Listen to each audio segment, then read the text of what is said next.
Hi friends, welcome to 5 Minutes Tech YouTube channel. Here is Samsung Galaxy S24 Plus 5G smartphone. In this video, you will learn how to set volume up key to answer calls from your phone Samsung Galaxy S24 Plus 5G.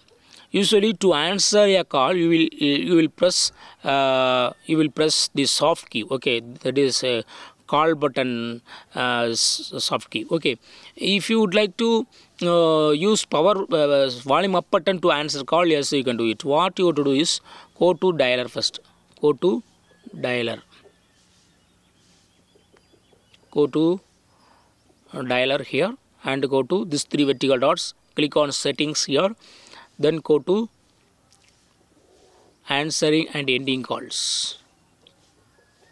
Answering and ending calls, and here select press volume up to answer calls. Now you can press volume up key to answer particular call. Okay, not only particular call, all calls. Okay,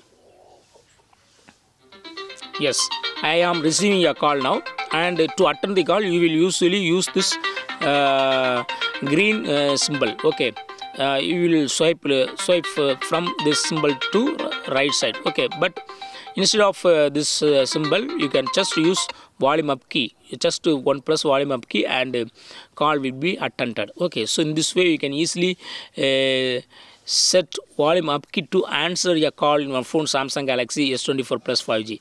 That's all friends. Thanks for watching. Bye.